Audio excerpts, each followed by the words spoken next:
Good afternoon. Oh, it's a lovely day to come together again. And here we are today.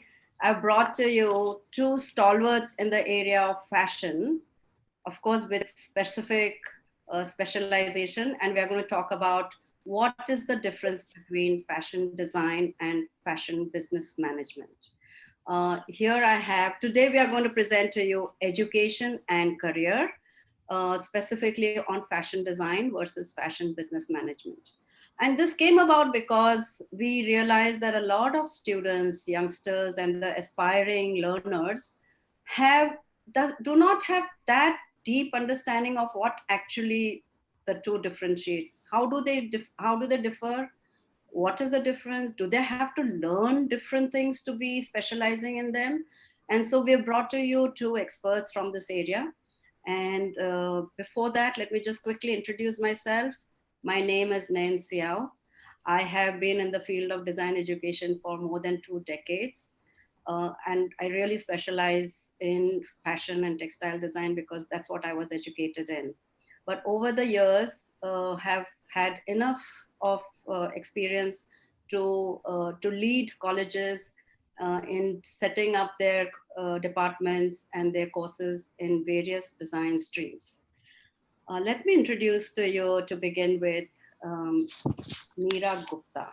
Mira Gupta has a long list of credential, and I do want to let you know that not only has she has deep experience in this field, but also has a lot to suggest to you today, a lot of advice to give to you. Before we begin that, I want to announce to you, this is brought to you by IILM University, and within that, the School of Design and Fashion. We are concerned about what you should know before you make your choices for your careers, and hence we have our two guests with us. Mira Gupta is a product and merchandising expert, and in her past, she's really had immense experiences with some of the best known brands around. She's worked with Jaipur in the past as a creative director, also has had a stint with Good Earth as a business head. And prior to that, the Juvalia and You and Fab India. Of course, you can recognize all these names, and I'm very sure if you know the products over there, you probably already have a lot of things running through your heads. Mira, I will leave a lot of things for you to be introduced by yourself. But let me just quickly have a few words on Sartaj. Sartaj Mehta is, of course, now you guess, is from design. And he also has a long stint in various very premium brands as design head, as product development head. And of course, along with that comes many other functions, which you will soon hear from him. So Sartaj at present is the Chief Product Officer at Big Five. At the same time, he is the design director at Pepe Jeans London. I can imagine that it's not easy to really take on your shoulders the whole design direction for such a big brand. Prior to that, he's been with the ITC Limited and for many years. And I also know that he's been with Benetton and other areas. So Sartar speaks from his experience because he realized, he will tell you about it. He was actually in a completely different field. And then when he did decide to come into design, he decided to get himself formally educated, which I think is what we want to talk to you about, that there are things which you learn while you are in a formal setup, which helps you to move into any industry and get rolling right away. So may I invite Meera first to begin with to talk a little bit about herself and the field of fashion business management. Hi, Neil. Thank you for that introduction. So, I don't have an education in design because when I was growing up, there was no education. One had to learn on the job. Okay. So, I actually started by launching India's first designer children's label, which was called Space Baby back in the 80s. And at that time, there was no design label to be thought of, and we were innovators in that respect. And after that, I took a long sabbatical from work while I was bringing up my child. And then I went back to work writing reviews for the Fashion Week. I started, the jewelry and bags category at Fab India, then started Juvalia, which was a pyramid scheme jewelry company. And then I headed accessories and external designers at Good Earth, finally ending up as creative director at Jaipur. And since then, I've been freelancing. So I've had stints with Ogan, deciding their merchandising for them. And one very interesting thing I did was, there was a wedding in the Ambani family last year. And a Swadesh Bazaar was organized with that wedding to acquaint all their foreign guests with the best of Indian craft. So I had the job of curating much of the product there, which was maybe the most exciting thing I've done in my career. Okay. Because I also had the job of talking about Indian craft to all their guests, So I found that very exciting. So that's my career in brief. Great. So before we go on to any questions, let me invite Sartaj to speak a little bit about himself. Hi, good afternoon, everybody. Thanks, Tian, for introducing me. I've been in apparel industry now for more than 20 years and was fortunate to work in different capacities with different brands, couple of international and couple of Indian. And it's been very, very exciting and very fulfilling that you are able to create an impact in this nation. And you are part of people who been, have built this branded ready-made garment industry from a very small industry to where it is now. I come from a military background and I was kind of flying before I decided to get into apparel, and that was my own choice. And I think if I look at my childhood, I was born and brought up in Kashmir. And Kashmir in those days before the militancy came in was a very, very beautiful place where we had a lot of global influence because there are a lot of international travelers who would come. And I think those childhood influences is something which helped me to decide that this is the profession I must do. And coming from a military background and military school, and then from a under training flying pilot into designing has been a very exciting journey. Also, it has given me opportunity to one to build brands in India and to do a two small entrepreneurial stints. One was it was the first pure play brand to be launched in India online called Zovi.com. So I was one of the founder members. And now I am also working with another brand called termswear.com, which is intelligent clothing. There, the stint is also in entrepreneurial capacity along with being a professional. And at the same time, working as a director design for Pepe Jeans London, I handle the India part and all three categories. So this has been quite exciting for me. So thank you. And let's begin with right away. Sartaj, since you're already on to it, help us understand, what is the role of a fashion designer and what exactly do you have to do? So, see, fashion designer is somebody who creates a desirable product, uh, because most of the time, one of the important things in human being is the way he or she looks. So I would say he's a very, very critical component of the business. He's or she's somebody who creates a very, very desirable product so that it enhances the personality. It is something which people like to wear, people like to mold into. So that's how I would say is what a designer is. Okay. And do you think that any designer, whether trained as a apparel or fashion designer, can also dabble in other fields of design, such Yeah, as so yeah, accessories? I design is something which appeals to the aesthetic sensibilities of the individuals of the Mhm, human being. mhm, So, though we tend to specialize into some categories, but design is a very, very wide subject. So, in today's world, a designer first has to be passionate. He has to understand the consumer. He has to understand the dynamics around, and mhm, he is somebody who should be capable of designing a house, a car, and a garment. and he should be able to do these kind of things. So design definitely is a has a very wide scope, and only apparel designing is, I would say, specialization. But um, I would love to design cars, I would love to design homes, I love to design upholstery and things Mhm. like this. So it does mean that probably design is also a thought process rather than just either techniques or material.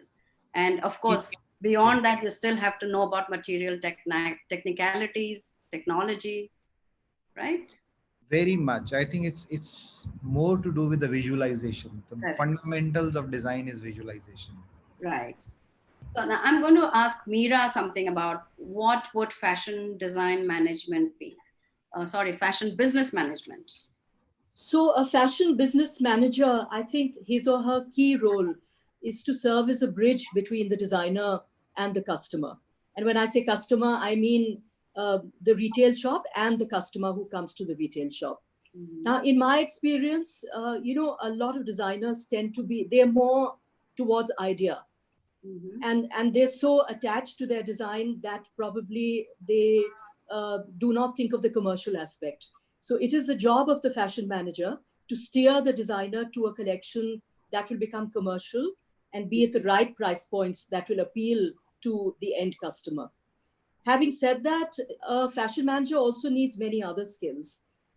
She needs to have a complete understanding of the trends, both in India as well as international.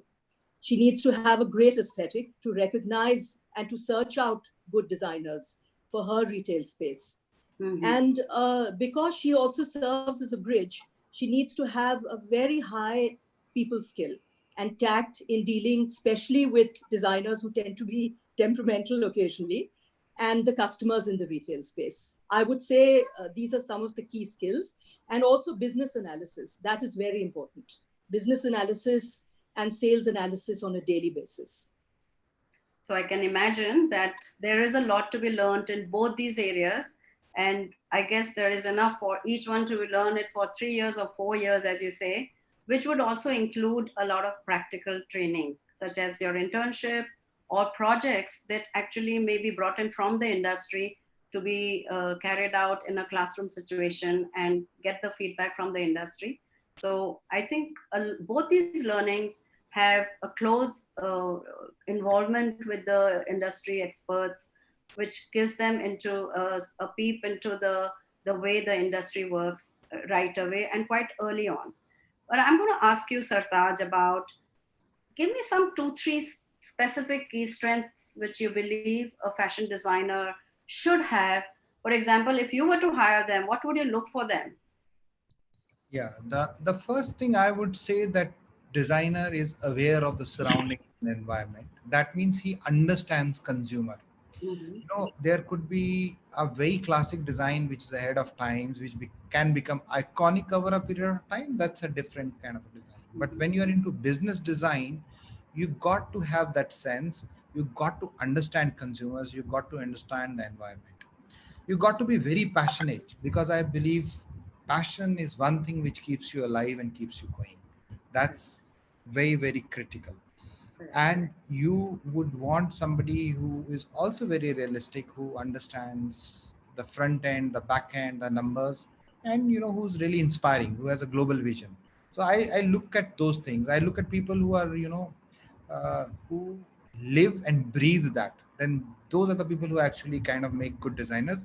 Just to give you an example, like I said, I was flying before I joined design, and I had that in me, that I didn't know how to put it formally. So I went and got myself educated again. Mhm. At the age of 27, I was the eldest in my class, and I passed out at 29. Okay. And that's how my journey started. But I loved it. I knew there's something which I would want to do. And I got into a couple of MBAs also into NIFT, and I decided to take NIFT Mhm. because I realized that's me. That's the passion inside me. And that's what I want to pursue. So we can already see that there was already a little bit of that, taking bold steps, taking risks, and Yes. also that ability to think beyond what you are meant to be doing. I mean, if you're flying, you must have also taken training in flying, which Yes, must I do. have quite a few years.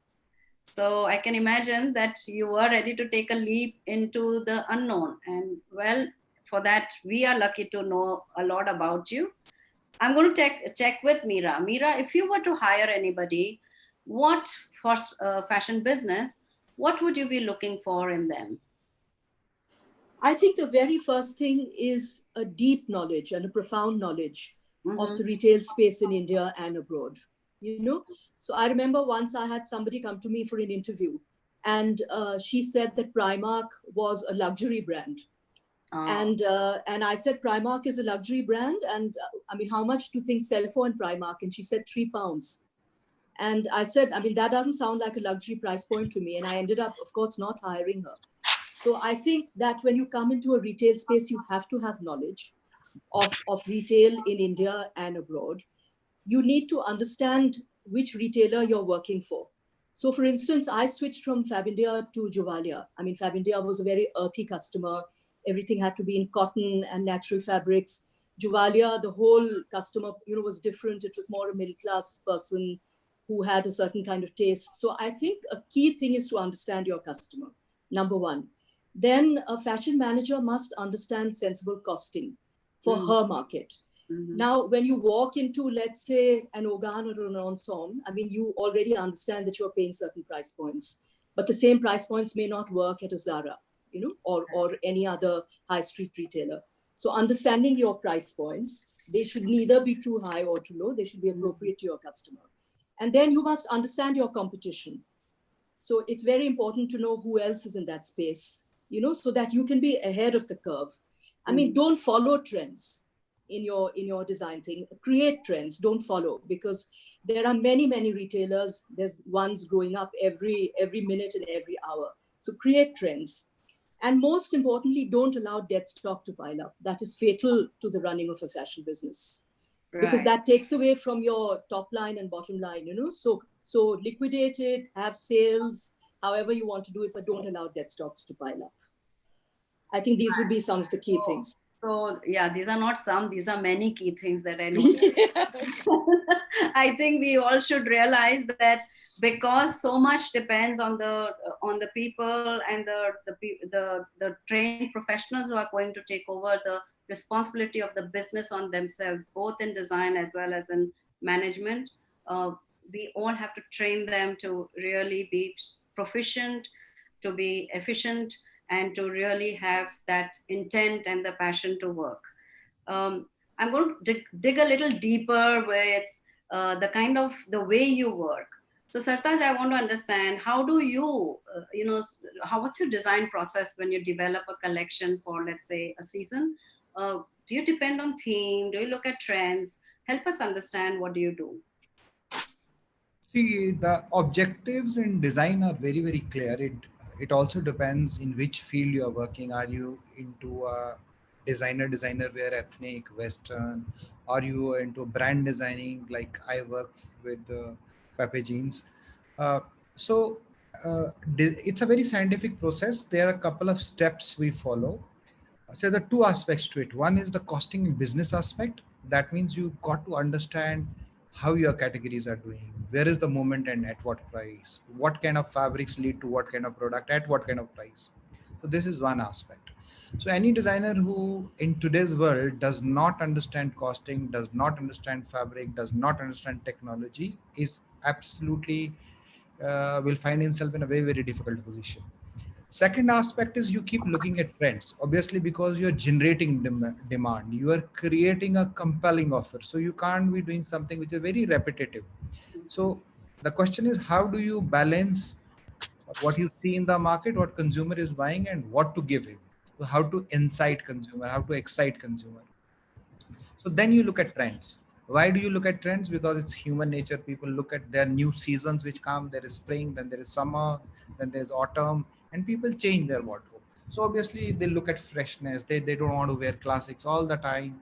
And Mhm. that's where the trends come in. That's where that whole appetite to buy something new you create.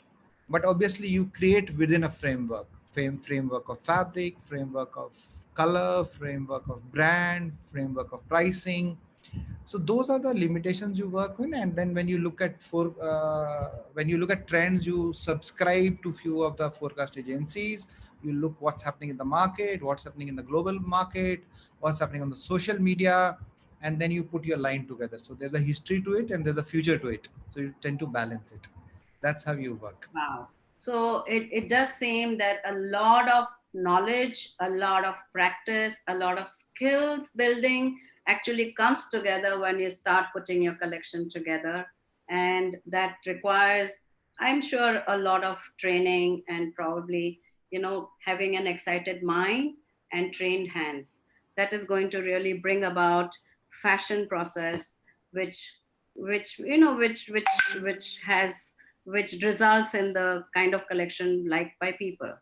I'm going to ask you, Mira, about what would you be before you launch any collection, before you launch a brand or even a startup like you have experience of. How would you identify a market?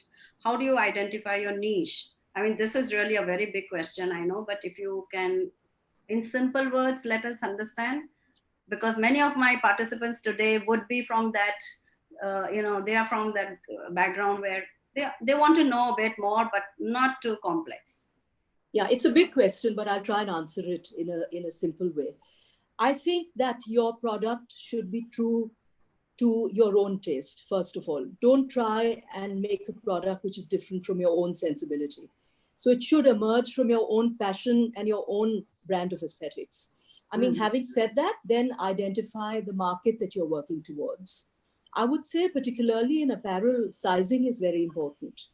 For instance, I've had a lot of experience working with retailers where older women shop, and nobody wants to buy an extra large, you know. So retailers like Shades of India and Good Earth is interesting. Their large is actually shown as a small. So so I think gear your product to your customer and whichever retailer you're working towards. Right. And then the fabrics that you choose must also be, you know, so for instance, you can't use a polyester if you're working with a Fab India or a Good Earth. But if you were working with a high street retailer, then you would go towards polyester. So keep your retailer in mind and then gear your pricing towards your retailer. You know, so sometimes the same product can be sold at different price points. So I'll tell you a story. I won't say who, but I've also manufactured my own brand and I showed it to the lady who owned that store.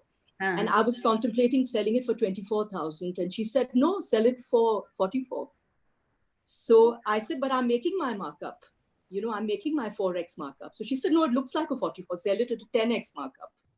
Oh. So pricing, you know, how a product looks and what you can sell it at is very important. And it's also, but it's okay for any outlet to have different price points, but I would say not under the same label. And designers worldwide are doing this, you know, so it's important for a designer or a retail outlet to keep its image.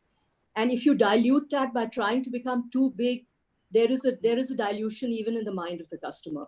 So if you want to become larger as a retailer, start sub-brands. And there are many people who have done this. So somebody can afford, maybe can't afford a Christian Dior gown, but they can afford a Christian Dior perfume or a Christian Dior belt. So have price points at different points, but have different labels for them. I would say that these are some of the key things that I would look at. And then keep in touch with luxury and retail developments all over the world. And most importantly, I think this for me has been very important in my own design process. Tell a story. Right. Every successful retailer has based, you know, their success on telling a story, be it of craft, be it of a particular point in history, be it a particular point in geography. That story to communicate through your social media, through Instagram to customers, you know, in your shop decor is extremely important to my way of thinking. So there you go, giving us a little insight into how prices are assigned to the collections, and I think it will help us to understand that okay, once we have cost our garments, we really need to think about what is the image that we want to project, and that is where branding comes in. While all this this is generally the way we work, but I'm very sure that while whether in whatever both your specific areas, there must be challenges. Help us understand the kind of challenges that you face as a designer, Sartaj, while whether working on collections or whether you're just sort of managing and supervising as a design head. Yeah, so there are many challenges which come when you especially work in corporate brands. Challenges come in many ways. Challenge could be the team you are working with, a cross-functional team. Uh, it typically happens people want a Gucci kind of a design or Armani kind of a design at a price of a beating land and their own kind of taste being thrown in. So they would want best of the things at the lowest of the prices. So this Mhm. happens quite often in a shortest of the times, right? So you face challenges of personal opinions. You Mhm. face challenges of time. For example, typically in our brand we do around 2,000 designs in a season over different categories, and typically we get 3 months to do that. So Mhm. in 3 months you are developing fabrics, you are developing silhouettes, you are developing prints, you are developing you're costing the garments. And today we work with a technique that we say that every garment needs to be costed before design proposes it to the buying team, because there's no point something if you showcase a product which is valued at, let's say, 2000 rupees, actually when translated into MRP comes at 3,000 rupees, then the whole aspect or whole effort goes for a waste. Correct. So we have challenges in terms of the quantum of the designs we have to create, the time we have to have, the cross-functional teams we work across, and at time, of course, the resources. Because when you want to do the best of the designs in the world, and you want to do out of 4 mills or 3 mills in India, but the Mhm. design should look as premium as rest of the brands in the world. So those are the challenges. Obviously, over a period of time, you develop techniques and art, how to do Mhm. it, how to manage it, and that Correct. all comes with experience. Of course, it does not come in the first initial years of your life. And at sometimes your taste may be different from the team you are handling. When you are delegating work, the output which you are getting initially may not be what you want till you train the team, and then the team comes to that level. So I think these are some of the challenges we face. We face challenges on the time, on the resourcing, on the costing, in the personalized opinion. Also, Mhm. we have cases. Just to tell you a very small incident. Once in Alansoli, we had a winter line where Mhm. we had sampled all our jackets in black color. And there's a designer who went to Chandigarh to showcase the line. Mhm. And after 2 hours, president of the company called me. He said, Sartaj, there is a big problem. All the jackets are in black. So I told him, don't worry, Delhi, I'll go because I know how to handle it and it'll be okay. So he said, fine, all that. So it became a big issue. And then I went to Delhi, it got sorted out. So when we went next year for the booking, and the people who had complained to the president and to the business heads actually called me up and said, they said, please ensure the black color jacket is in every style. Because then they realize the black color jacket sells the most. Are And popular. so Yes. we also face these kind of challenges. Our competition benchmark changes every season. All right. Brand which is doing well, people tend to, sales team comes and pitches saying, but that brand is doing this. So we used to tell every 6 months we kind of have a different competition. We need to Correct. finalize which segment you are working in. So these are some of the challenges we face. Wow. One day I hope you'll put together all your little anecdotes and make a book out of it. I'm sure this would be such an interesting read. Yeah, I And think good idea. I must write them down. yes, yes.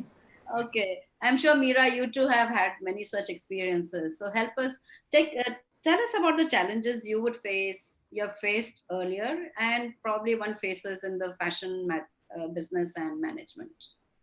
Actually, I've worked in craft. I mean, my fashion experience has been in craft, which comes with its own, so bringing craft to the urban customer. So Right. that comes with its own challenges, Mm-hmm. because most of your fabrics, are made in Mufassil areas, Pulia, your block printing is done in Jaipur, something is happening in Bhuj. So dealing with craftspeople is both a pleasure as well as very painful, Yeah. because they are wonderful, and it you have to treat them with great respect. I mean, that is something I've held very high in my own career. Mm-hmm. But on the other hand, they come with their personality challenges. These things are very subject to weather conditions, to acts of God. I mean, for instance, what's happened in Bengal right now, I mean, all the Jamdani work will have gone for a toss. I mean, whoever was working with Jamdani and the lost vast technique, it'll all go for a toss. So I think obtaining raw material has been my biggest challenge, both when numbers are low, because then you don't order enough, and when numbers are very high, for instance, like a retailer at Fab India, because, craft people just can't cope. Then labor is a very big problem, because labor tends to, be not of a very high rate of education. They all go home on Diwali and Eid and every other festival. So labor is a problem. And then the biggest problem in design wear is the whole model runs on consignment. So, you send your collection to a store, they normally take a percentage of the sales, and all, unsold merchandise comes back to you, and that really takes away from your bottom line. Right. I mean, I'll tell, actually talking about craft, I'll tell you a very interesting story. I mean, some years ago, I was developing a lovely line of Machilipatnam scarves. Okay. And Machilipatnam, actually, we were sort of responsible for its revival, because block printing happens in Jaipur. But the Machilipatnam revival, I mean, it's practically not happening. And in order to get the right white color, it has to be washed in a particular river in the forest where the block printing happens. Right. And that particular time, there was a bear in the forest. And so those scarves could not be washed. They could not be washed, so they came to us looking yellow.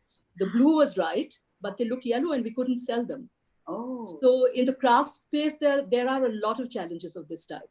And I think another challenge is the Indian body type. The Indian body type is not able to take all kinds of silhouettes. We have large bosoms, large backsides. So the normal kind of silhouettes that work in the West, the very tight silhouettes don't work here. We always have to think of more flowy, more graceful silhouettes, because we still think in a salwar kameez sari way. I mean, this has been my experience, at least with the older Indian customer. So isn't it time that we do something for the Indian bodies? I mean, I would want both the designer as well as the business manager to really design for the Indian bodies, because we are a billion in numbers, and I'm very sure our tastes are also very different. And so what an opportunity. I would think of that as really the next thing to work towards.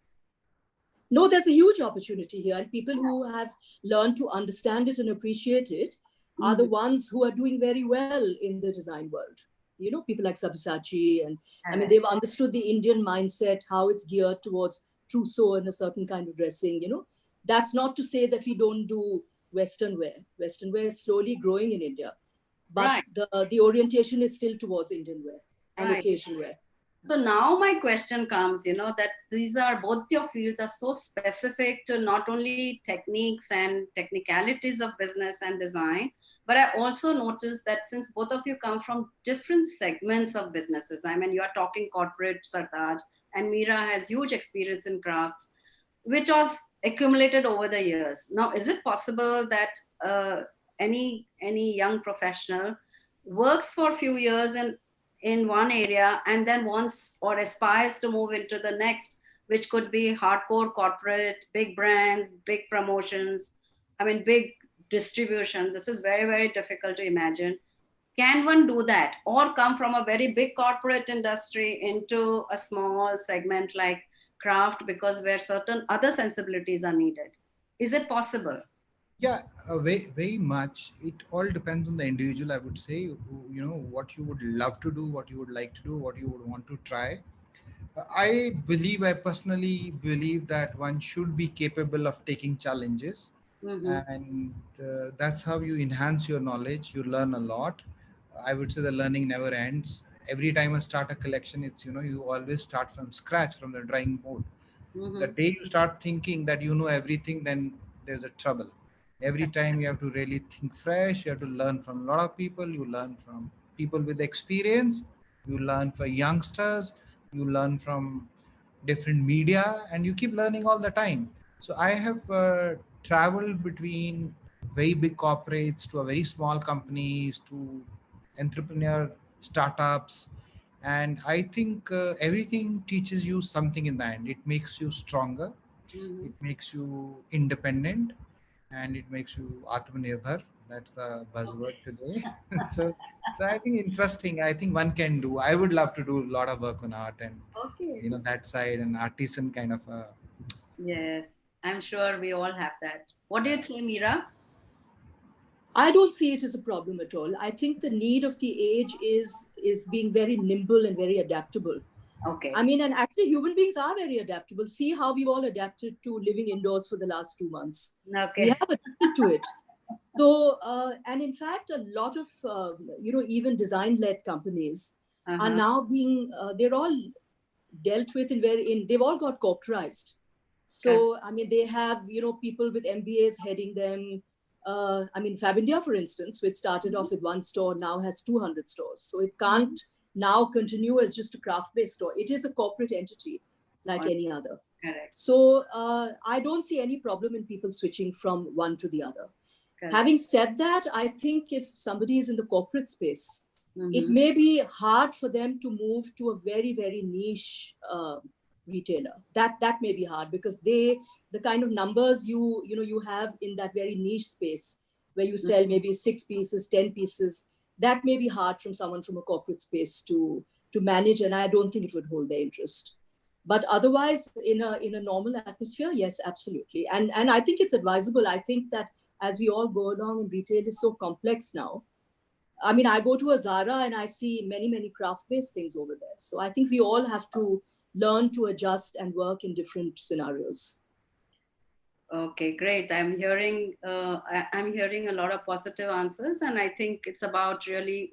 I'm sure the young professional is going to want to try out many more things in future. So, a very quick question on production. You see, production after the design stage, and production before the marketing and promotion. So that is one space which not many people get into, because those who really get into production have a different expertise altogether. Do you think a designer needs to know about production, at least appreciate what happens in there? And similarly, before the business really is, before it gets into retail space, should merchandisers, should marketing guys, should buyers understand production? Yeah, I think 500%. If you Mm-hmm. don't understand production, you don't understand design. So Okay. it's extremely important, especially I learned it earlier in my age. I joined a very small family-owned company called Free Look, used to be a brand in Delhi, and it had everything under one Mm-hmm. roof, from the design to production to fabric supply chain. And that's where you actually learn what designing is, because you understand how garment patterns are done, how right, what is the difference between a right and a wrong design, Mm-hmm. how do you make uh, when you start understanding the nitty gritties of production, you start understanding the those aspects of designs which you may not pick up in your formal education. That what kind of color you need, what kind of weights you need, what kind of uh, finishes you need. So production, understanding production is extremely important. Okay, it's mechanical, it could be boring for you at time, but you got to understand production, because if you don't understand production, half of your job is not right. You won't understand costing, you won't understand how trims are required for each product, you won't understand that what kind of trims should be used on the product so that it becomes production effective. Also, it depends on which sphere of, whether you are into a ethnic side or whether you're into organized large scale kind of a factory, and or you are on a kind of artisan or art based or craft based industry, Mm-hmm. which obviously has different challenges. So for Right. me, I think it's very, very important to understand. Right. What do you have to say, Mira? So I think that if I'm speaking of fashion managers, they don't need a knowledge of production. They are not involved with the process at that point of time. I mean, Okay. normally their role starts when they're shown the finished collection. Okay. So I think a knowledge of production could be helpful, but it's not necessary. Mm-hmm. What the fashion manager generally does is, because designers, in my experience, are generally slow and late and not very good with timelines. Oh So my it's the God. job. Well, that's my experience. I mean, sorry, Sartaj, I don't mean you. Yeah. So as a manager, my job always has been to ring up designers, to be on their tail. I mean, where is your collection? Where is your collection? Because in order to get my retail stores working properly, I have to plan my rack space. I understand that in this room I'm going to keep this designer, in the other room it'll be that designer. And if I don't get my collections in time, all my, my planning, my financial planning, and how my store is going to look goes for a toss. So I have dealt with this by trying to place my orders well in time. So then designers have the time, to get their fabrics, their notions, their production on time. So that, I would say, is more the job of the fashion manager in this space. I don't think a fashion manager normally involves themselves with production, but yes, they have to keep an eye on quality. They have Correct. to ensure that the QC team, which is part of their organization, Mm. works with the designer properly to ensure that correct quality comes in the floor. Because Right. poor quality, threads hanging, things that lose color, can totally kill a retail business. Quality is very important. Right. Yeah.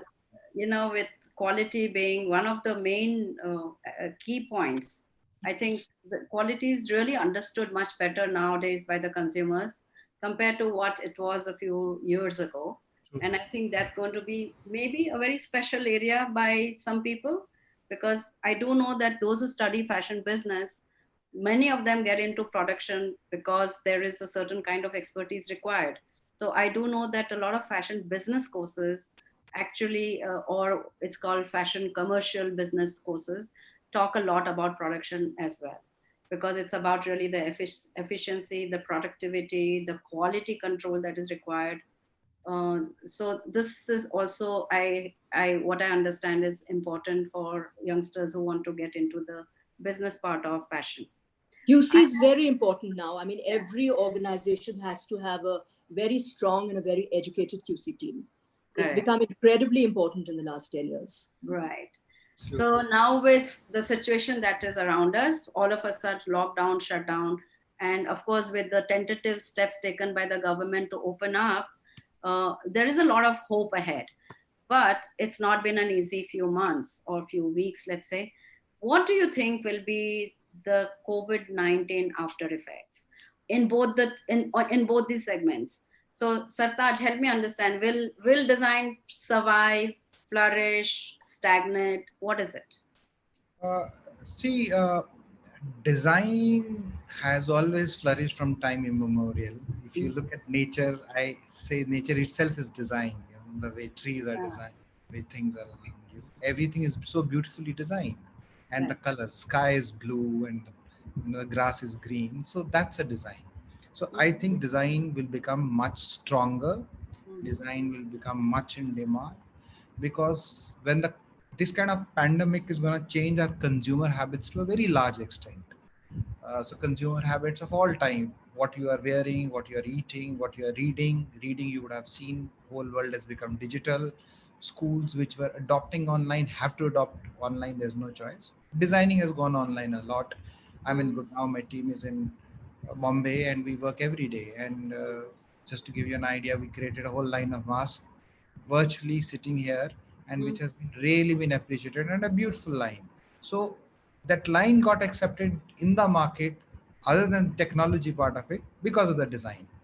So Okay. design will has to create a compelling offer for the consumer in times to come, efficient offer, right? Right. So I know these are tough times. I know a lot of us are under lot of pressure, stress, constraint, financial, physical, but I'm very optimistic. Things will become better. Things are already improving. Our initial sales, wherever we are opening as a brand, are positive in Mm. small numbers. So hopefully, a couple of months down the line, things should look positive. Things will look bright. India as a country is huge. It has an opportunity. Things will fall in place. Right. Design will play a big role. Right. I want to ask you a question, which I don't know if it's true. I've been seeing a lot of viral videos about collections being made by some designers, which only have fancy tops and shirts, and all the bottoms are pajamas, pajama like trousers. I don't know if it's true. Tell me, is that what Yeah, it is? what happens, you tend to pick up trends. So what is trend in when we do Zoom calls? Fortunately or unfortunately, we are more busy now than what we were. We start at 9:30 and go till 7:30, True, true, true. you You're know, right. and Yeah. one after. So what are you looking at? You're looking at the upper body, the upper part of your body. So obviously that's what, where you want to do shinghar, that's where you want to enhance. So the whole energy has gone there, Correct. and bottoms nobody's bothered. Wear whatever you want to wear. So It's even just in our sales now, we realize that uh, athleisure has picked up, shorts have picked up. uh, So that's how the consumer habits change. It's the upper part which they want to show, which they want is to be seen very presentable. So that's how the trends are being picked up. correct. So I should take it seriously. Okay, Mira, what do you think COVID-19 is doing to the fashion business? What do So you? the fashion business is reeling currently. Mm-hmm. And I'll tell you why, because a lot of fashion buying is not related to every day. It's related to occasion wear, Mm-hmm. like weddings, big parties, resorts, holidays, and Right. none of these things are happening. Right. So right now that, e-commerce has started in fashion wear, I mean, I follow all this and I see that everyone's starting with 40 to 60% discounts. Okay. Also, fashion designers run small outfits. They don't have huge pockets to absorb 2 months of not working. So Mm-hmm. right now we're in trouble. But I see certain developments for the future which are hopeful. So I think we all had a sort of change of mindset, as Sartaj also said. So Correct. I see some new developments happening in the future. I see e-commerce getting much more important, Right. because a lot of people will want to shop online rather than go to brick and mortar store, which are not open anyway so far. Mm-hmm. Then secondly, I see, and these movements have already started in India, but I see them picking up speed, which is sustainable and organic. Mm-hmm. Yes. Because I think we've seen that whatever has happened as a result of damage to nature, damage to the ecology. And so we're all veering towards organic food, organic clothes. So I see sustainable becoming a very big movement in India. And then I think if designers have to survive, like Sartaj is talking about upperwear and so on, they will have to look more at day wear, because I see that Mm-hmm. socializing now is going to be in the day. So they'll have to look at, things you can wear for brunch, you can wear for lunch, and not possibly party wear for night. So, and they'll also have to look at their price points, because everyone's short of money right now. So price points will have to become much more sensible than they have been in the past. But Right. human vanity is a great thing. I Mm-hmm. mean, even the Maasai woman in the jungle adorns herself. I mean, I go to Africa a lot. I'm very fond of wildlife, and I see her even wearing jewelry. So Right. human vanity is strong. I mean, even in Mohenjo-daro, they were wearing Mm. makeup and ajrak garments, right? So Right. eventually, the garment industry will pull around, because design is very strong. Design lives, and we can't do without. Correct. So I feel by the end of this year, by winter of 2020, things should start moving around. And in places where things have opened, like I understand in China, when the Louis Vuitton store opened about 2 weeks ago, there's a Mm-hmm. long queue outside. It's Oh, happening in yeah. Frankfurt also, because people have been cooped up. They want some retail therapy in order to feel good. I Right. see that as a temporary thing, but yes, I think when shops open, people will go, and Correct. then things will slow down and start picking up by the end of the year. This is my reading. So both good and bad. I would think that good is to last longer, and I think we just have to get used to it because this is the reality. And in some ways, if if our general lifestyle has been braked for a while, we have to recover and probably think afresh and see what new things can happen. But thank you very much. These were our conversation questions. I now have quite a few questions from our viewers, and I'm going to put some uh, to you guys.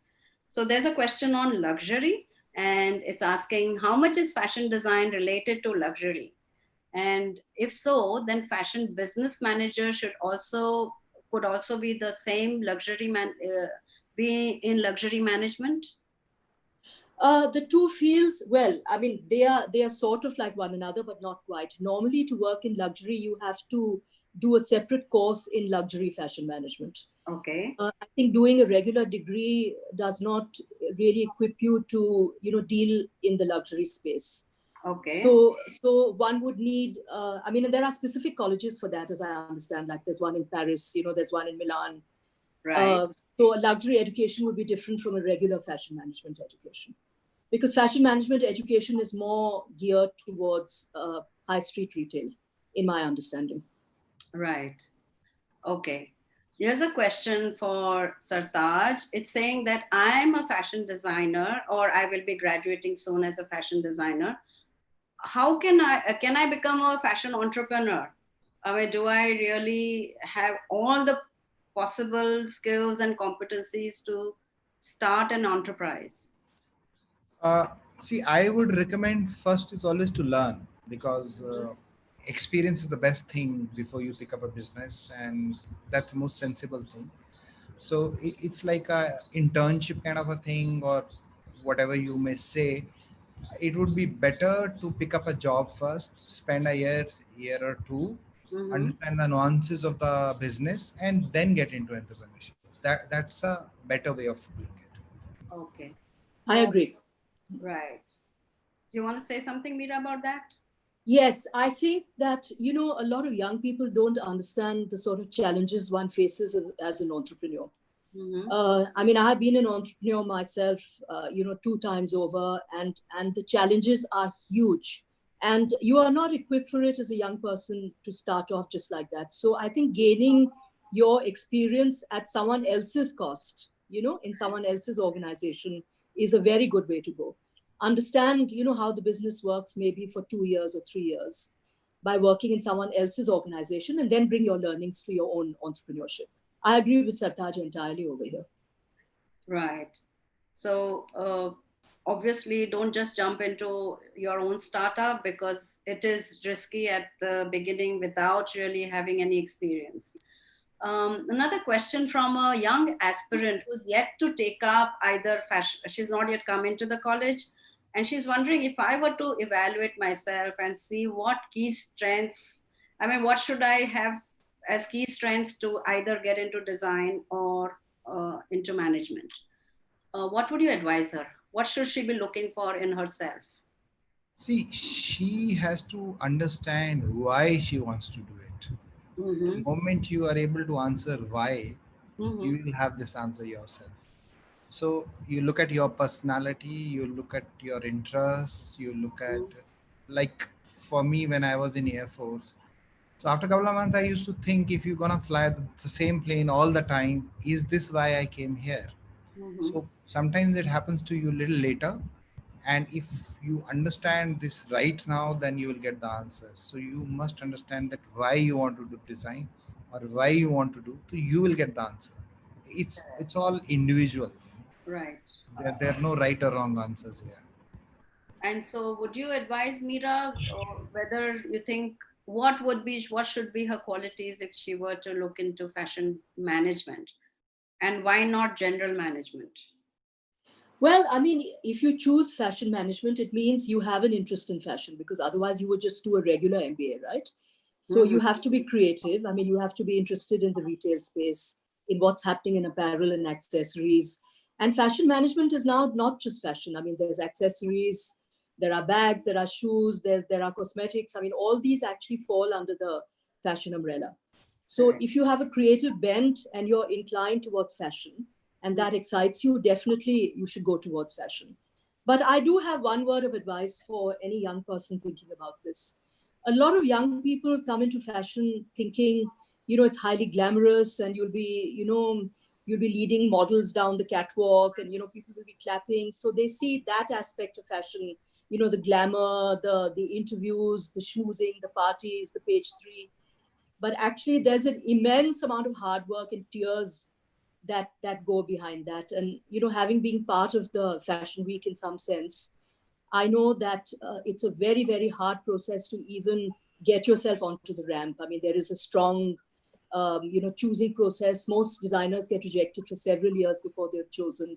So I Correct. would tell any young person that don't go for the glamour. Understand that there are going to be years and years of hard work, and most likely behind the scenes, before you can, go out in a blaze of glory.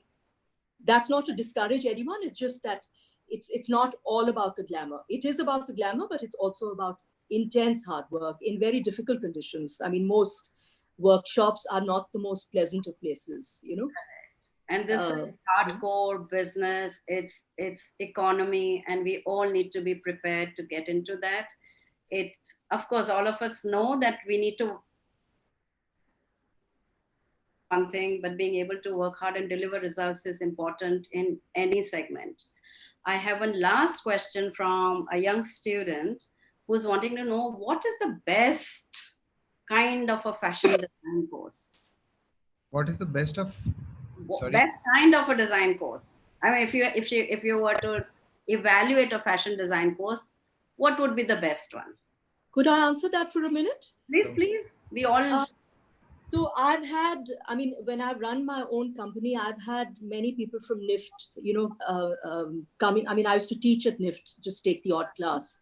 So I used to get my students to my workshops. So I would say that the best kind of fashion design course is one that combines a classroom education with a practical education. Because a lot of young designers come out knowing everything on paper, but when they see the reality of what is on the ground, where you're going to Chandni Chowk, you're going to Nehru Place, you're sourcing fabrics, you're cutting patterns with your master, you're producing things, they're actually not equipped for the practical aspect. So I think that practical experience plus a schoolroom education, a combination of that, to me would be a wonderful combination. Thank you, Meera. Sartaj, what do you say? See, I think there are two thought process. Of course, one which comes from Mira, and of course she has her own experiences. I see. I think it has to be a good organization first, or a good institute, because it's a very very serious subject. Then it is something which may not teach you a lot of practicality in the initial college years. That would come, and you would learn it over a period of time. I think you need to look at the college, the curriculum, and the uh, type of fashion you would want to do, whether you would want to do into you want to go into ethnic or branded, and the kind of resources the institute offers. So I think initial stage, that is what I would want them to look at. Mira, I believe today the kids are very very smart, and there can be examples where people are little not so serious, but there are enough serious people, And because you're right about that. You're absolutely right. And you're right about the resources. I think a college that offers, a great library, archives of fashion, and things like that for students to get inspired is also extremely important. And good teachers, most of all, teachers who can inspire them. I think that is probably more important than anything. Yeah, so look at the institute. First of all, it's very very important how serious the institute is. And there are always new institutes, and there are traditional institutes, and there are iconic institutes.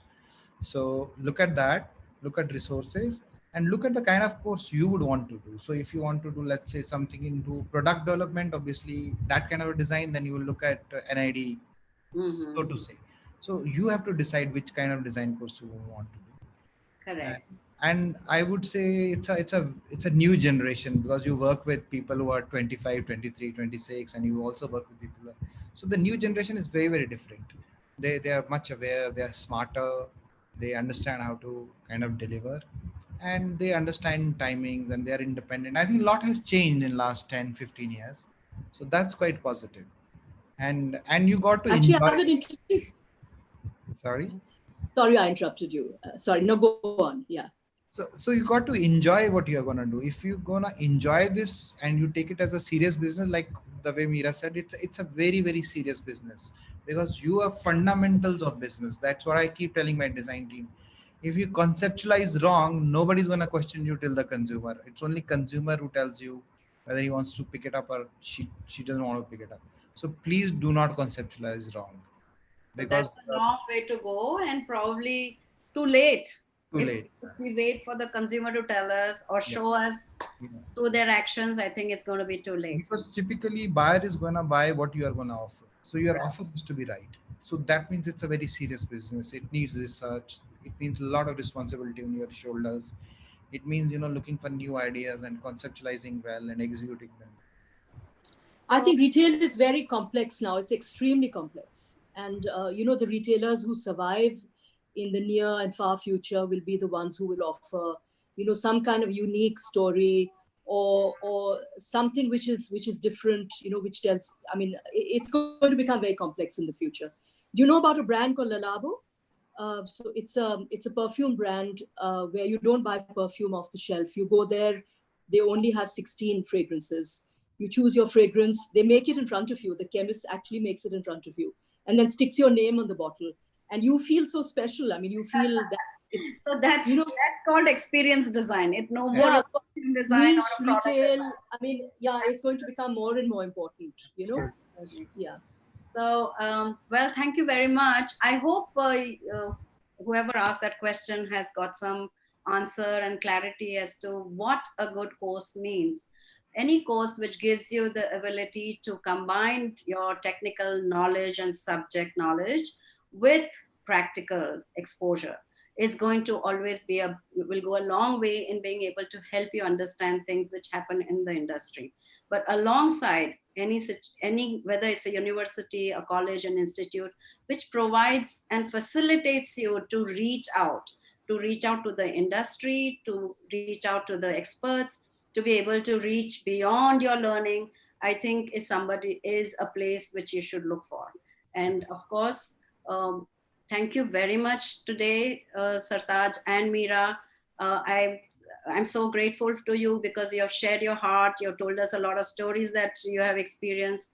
I wish we could really have longer chats about it, but probably with a cup of coffee in our hands, and talk about all the anecdotes of the fashion industry, both the good ones as well as the stark, drastic ones, which probably made our heartbeat stop. But it has, I'm sure this is one industry which has always been exciting. It has its ups and downs, and a lot more ups, of course, in the past that we have seen. And the bad times will also pass. So we are going to just wait a little longer, but continue to work at whatever we are doing. And I know that between the two of you, both of you sound still so positive. So I'm sure it's the same scene in the industry at this point of time.